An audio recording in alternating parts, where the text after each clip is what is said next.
श्रावण महीना।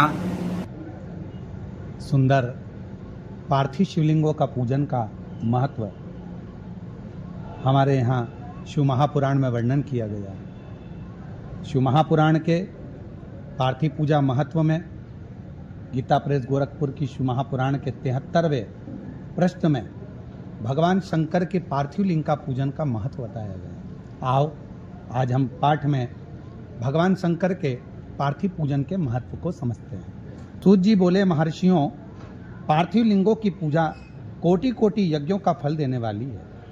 कलयुग में लोगों के लिए शिवलिंग पूजन जैसा श्रेष्ठ दिखाई नहीं देता है। यहाँ पर सूत जी महर्षियों को वर्णन कर रहे हैं कि कलिकाल के अंतर्गत यदि पार्थिव लिंग का निर्माण किया जाए और पार्थिव लिंग का पूजन किया जाए तो वो निश्चित ही हमें फल देता है। वैसा दूसरा कोई साधन नहीं है। यह समस्त शास्त्रों का निश्चित सिद्धांत है। शिवलिंग भोग और मोक्ष देने वाला है।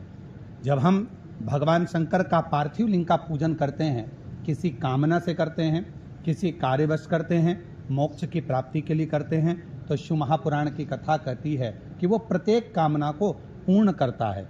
शिवलिंग का पूजन करने में चाहे स्त्रियां तथा अन्य सब लोगों का अधिकार होता है।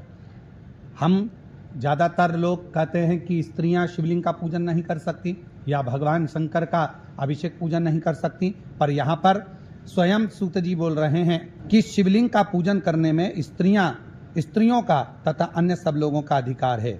द्विजों के लिए वैदिक पद्धति से शिवलिंग का पूजन करना चाहिए। अगर ब्राह्मण शंकर भगवान का शिवलिंग का अभिषेक पूजन कर रहे हैं तो उनको वैदिक रीति से करना चाहिए, परंतु अन्य लोगों के लिए वैदिक मार्ग से पूजा करने की सम्मति नहीं है। यदि साधारण व्यक्ति है, कोई अन्य व्यक्ति है, जिस भाव से भगवान शंकर के पार्थिव लिंग का पूजन करना है वो कर सकता है। उसमें उसको जरूरी नहीं कि वैदिक पद्धति से ही करेगा। वो अपने भाव से शिव जी को जल चढ़ाकर, दूध चढ़ाकर, दुर्वा चढ़ाकर, बेलपत्र चढ़ाकर किसी न किसी भाव से शिव का अभिषेक पूजन कर सकता है। श्री शिवाय नमस्तुभ्यं।